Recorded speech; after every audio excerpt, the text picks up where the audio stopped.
welcome to the very first episode of Cooking with Chiodini, fictional recipes made real. So, what's all this about then? Back when I worked at Eurogamer, I used to have a cooking show called Chiodini's Kitchen, where I'd take recipes found in video games and recreate them in a small, crappy kitchen. Fast forward a few years, and here we are. I'm back to take recipes from video games and other popular fiction to see if they're any good, all thanks to the lovely people who support me on Patreon. And as we set off on this new yet rather familiar adventure, it's worth pointing out a few things have changed since my last stint in the kitchen.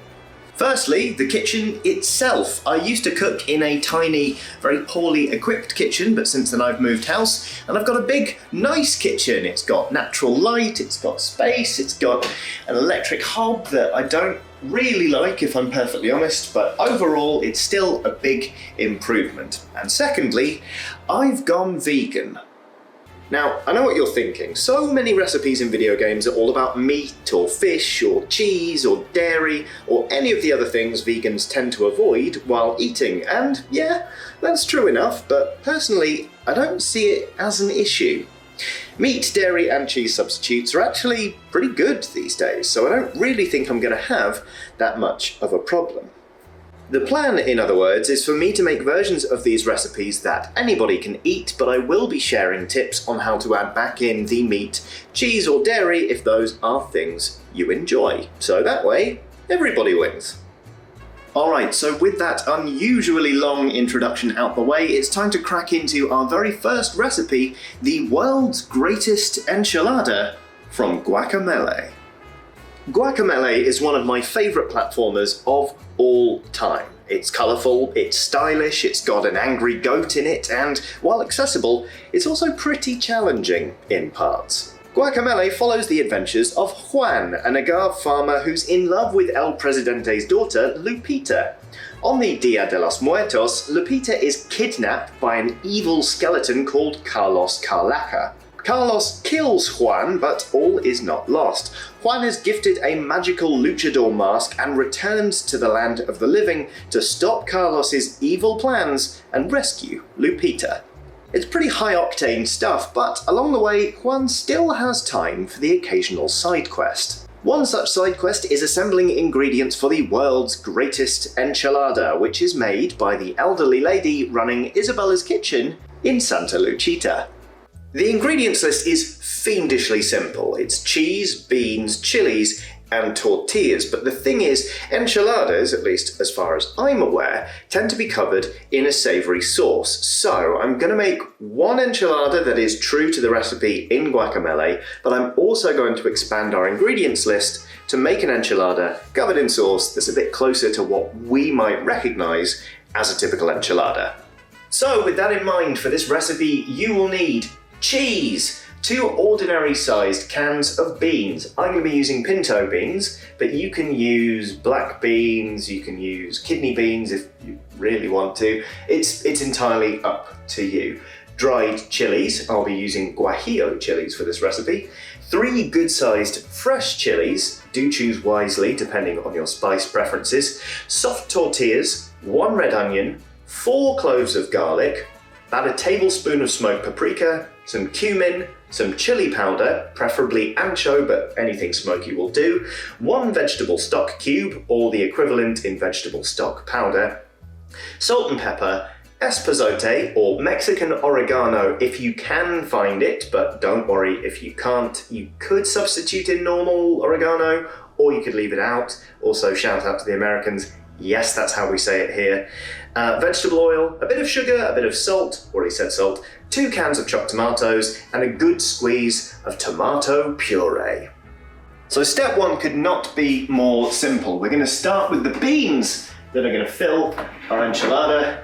We're going to get both cans and just drain them.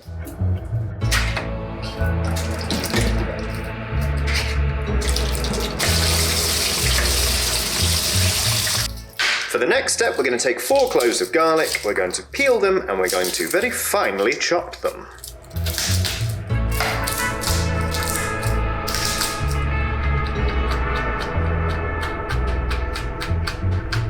Alright, so with our garlic chopped, we're now going to get a good sized saucepan. We're going to add a glug of vegetable oil, or olive oil if you prefer, and we're going to start frying the garlic off very gently. Not so much that it starts to brown, just enough that it starts to release the flavours. And at this point it also means I can show you the most ridiculous thing about the kitchen. It's got underlighting. So hopefully you can see our garlic is coming along quite nicely here, sort of frying away, releasing lots of flavour into the oils.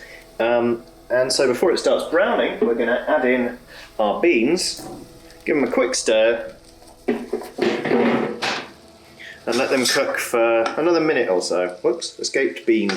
Alright, so the beans are cooking away, and as I'm kind of stirring them around, they're already starting to release starches, which is great because it means that our sauce is going to thicken up later, and it's going to be really sort of rich and tasty. But the next step is spices, and I've only got one pair of hands. So what I'm going to do is, to prevent it burning, I'm going to crash the heat right down to the lowest level, and we're going to start adding in some flavour.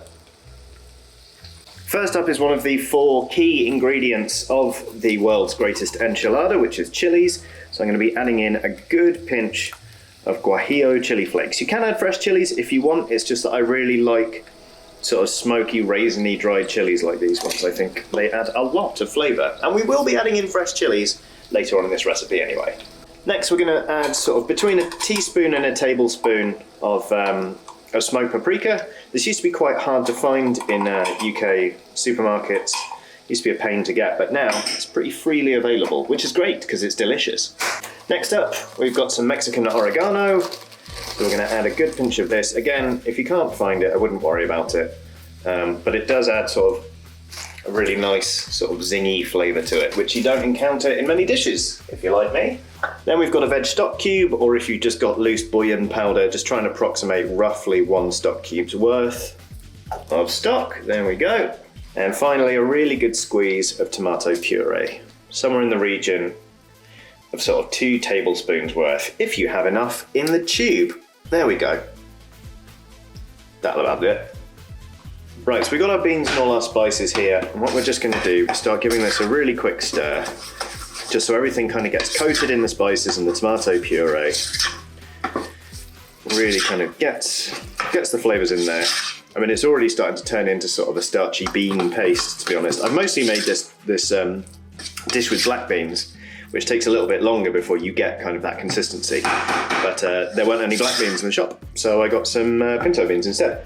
But we're just gonna let that sit for like another minute to let the flavours kind of all start working together. All right, the next step is we're just gonna add in, let me get the heat turning up now again a bit actually, just to really get this going. We're gonna add in just enough water that our beans are sort of covered, like this. Give it a stir, and then we're gonna bring it up to temp. Stop complaining, Hob.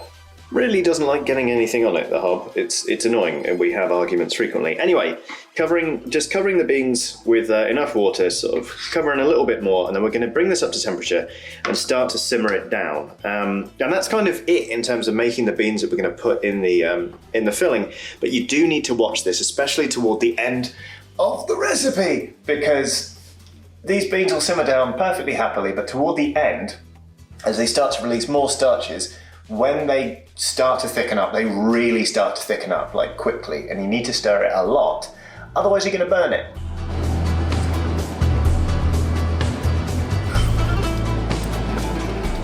Okay, so I tell you what, let's turn off the cooker hood.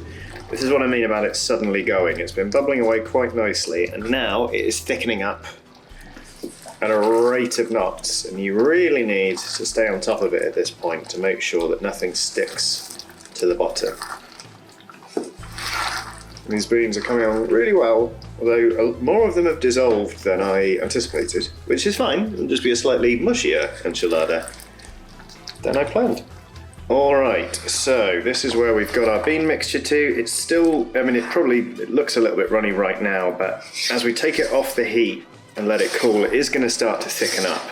And then the enchiladas are going to spend some time in the oven, so don't worry too much about the consistency, but with that, technically, we're ready to fulfill the recipe. as described in Guacamelee. We just bang some of that and some, jarred jalapenos and some cheese and a tortilla, and hey presto, world's greatest enchilada. But as I said, you normally expect enchiladas to come covered in a savoury sauce. So we're gonna make that, and step one, let's roast some chilies. Okay, so we got some chilies here, and the idea is that we want to get this sauce with plenty of chili flavour, but we want it to be kind of a warming heat rather than blowing your head off. So what we're going to do is we're just going to slice each of these chilies individually, and then using a knife, just very carefully scrape out the seeds, because that is where the vast majority of the heat in a chili pepper is found. And if you really like, you can pot these and grow your own chili plants. Okay, so now that those are done, we're just going to throw these in a little roasting tray, give them a little splosh of oil, and then we are going to roast them for about 20 minutes in a hot oven. I'll be using a fan oven at about 170 degrees centigrade. If you're using a non-fan oven, you want it a bit hotter than that. But either way, you're going to roast these up so the skins just start to blacken a little bit and they become soft.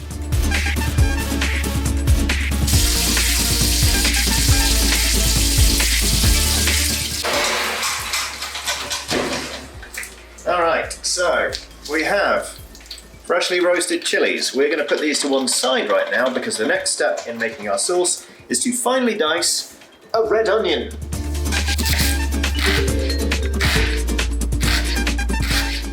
Okay, so what we're going to do now is get another saucepan. Just borrow the handle from that. I'm going to put a bit of oil in there, and we're going to start sweating the onion just very gently until it starts to go translucent.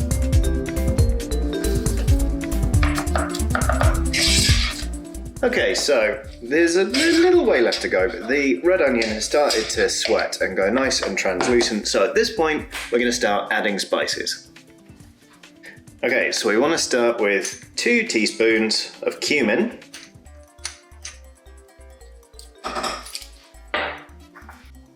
2 tablespoons of chili powder.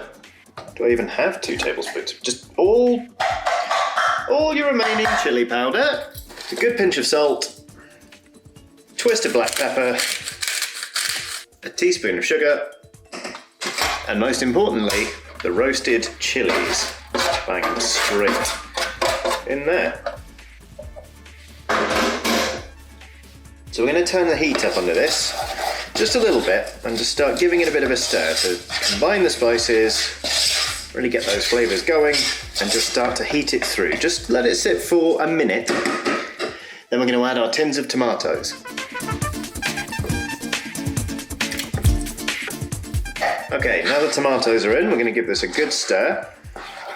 Bring it up to heat, and then we're going to simmer it down. To be honest, it doesn't take that long. Just give it a quick simmer until it's starting to thicken up. Alright, so our sauce has simmered down a little bit. It really doesn't take much, so just a few minutes of simmering will absolutely do. And for the next, and probably the most important step, we're going to take it off the heat entirely. So the final step in making our sauce is to blend it smooth with a hand blender. Now, if you don't have one of these, don't panic. If you can't blend your sauce, it's okay. You can have a chunky enchilada sauce. Just maybe cut up the roasted chilies really finely before you throw them in the pot and start to simmer it down. If you do have the ability to blend this sauce, however, I find it makes for a much better end result. It's a lot smoother, the flavors are more incorporated, and it also goes a weirdly and pleasingly orange color. Watch.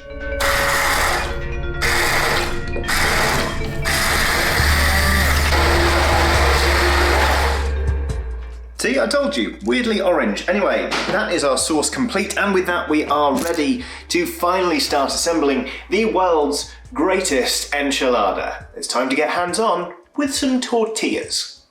Alright, we're going to start with the one that is exactly as per the recipe in Guacamelee, which is to say, no sauce. We've got just a normal flour tortilla here.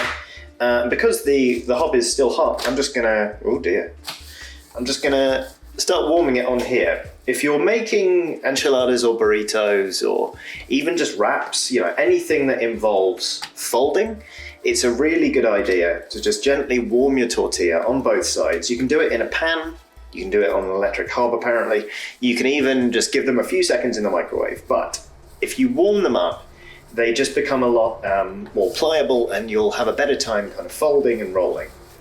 So this is getting nice and soft, so we're going to pop that down there. We're going to come back to our beans. Now, you know, as I said, they've thickened up massively. So again, if they still seem a bit watery at the end of the cooking process, do not worry, it's going to be fine. So we're going to get a good splodge of this, just bang it in there, straight in, a bit more. Okay, then, so tortilla, beans, cheese. I'm using vegan cheese, which is made from coconut oil, but of course you can just use any cheese you like. Get a good amount on there. Chillies. There are already chilies in this, so technically we've already got the 4 ingredients, but just in case, if you like a bit more spice, we're going to put some jalapenos straight out of the jar on here. If you're feeling very brave, you can use fresh ones. And now it is time to roll it, or rather, fold it, because I once met a man, it was at a music festival actually, he taught me how to fold a burrito or an enchilada, basically like a pro, and it's not rolling, it's folding. So, step 1, grab the edges and sort of join them in the middle. And now, you want to sort of brace your hands against here, because you're going to fold this up like that. We've had a jalapeno escape, but that's fine, because what you can do is just tuck it back in, and you've got this sort of the lid of the tortilla here. What you want to do is actually just use it to wipe that edge and pull everything in, and then you just tuck these folds under, roll it up ever so gently, and that, my friends, is how you roll up an enchilada. Now, as I said, this is the one that's following the recipe, so no sauce, it's just going straight in here. It's effectively our control enchilada. Good job. Now for the saucy one, the first thing we want to do is get a good amount of our sauce and just line the tray with this. So obviously this recipe will make more than 2 enchiladas, but I'm just going to make these 2 today so we can compare them, and I'm not, you know, I don't want to end up eating 3 enchiladas all in one go for lunch. So here we go again. Got ourselves a tortilla, we're warming it up, we've lined our tray with some of our sauce.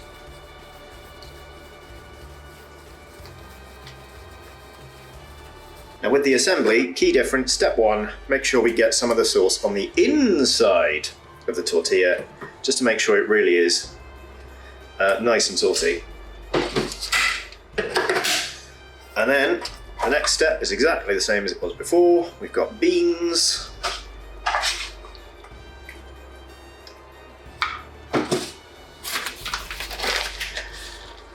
We've got cheese.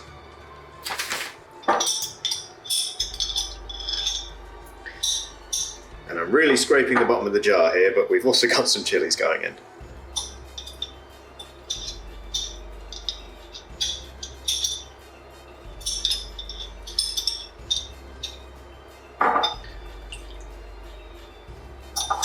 Okay, so I'm going to rotate this a little bit, so I'll show you again how you fold. Make sure you stuff them vaguely in the middle, fold it up like that, and then roll it, well not roll it, fold it, and you can use that top side of the tortilla to kind of grab everything and move it together. Obviously this is quite wet because it's an enchilada. Enchiladas are wet. We're going to move it and just nestle it in there, just sit it in the little paddling pool of sauce. And then to finally get it ready for the oven, we're going to cover it in a bit more. This might seem like an awful lot of sauce for one enchilada, but like I said, this recipe will go further. And ideally you'd have a larger baking tray with a rack of them, sort of bum bum bum bum, and then you just cover them all. But this recipe does make quite a lot of sauce, but the great news is it freezes well, and it's really tasty. You can use it with all sorts of things. But any road, here we go. The world's greatest enchilada, and the world's greatest enchilada, but red.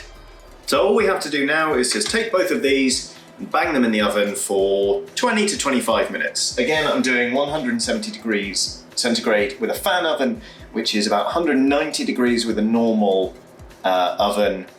And I haven't done the maths for Fahrenheit, sorry.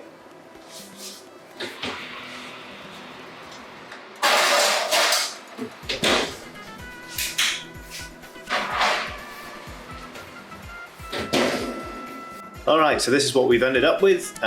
There's been a little escape attempt from this enchilada. I'm not gonna lie. I'm surprised by that because I thought my folding was really quite good. But anyway, that's that one, and then that's the one with sauce, which somehow looks a hell of a lot bigger. But which is better? I guess we shall find out by tasting them both.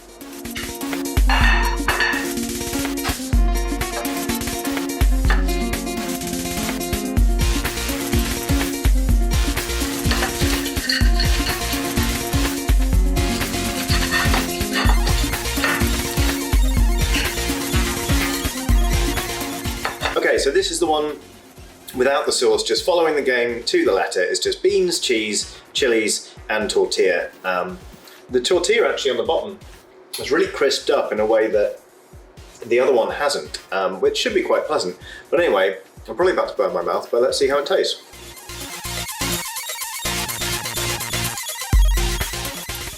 Yeah, it's just really tasty. That's just really good comfort food.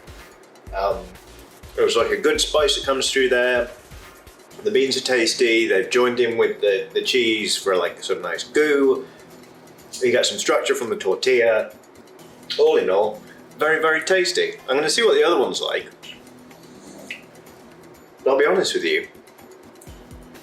Just the pleasure of the beans and cheese being together, so good. I'm a little bit worried that might be the best one. Let's find out. Okay, so here we go. Here's the one with sauce, so an enchilada as kind of you or I might expect it. And as you can already see, texture's a lot softer. That just fell off the fork right there. So yeah, an awful lot softer. The tortilla has absorbed quite a lot of sauce and it's gone quite soft. But hopefully the sauce is quite tasty and will add an element. So let's find out.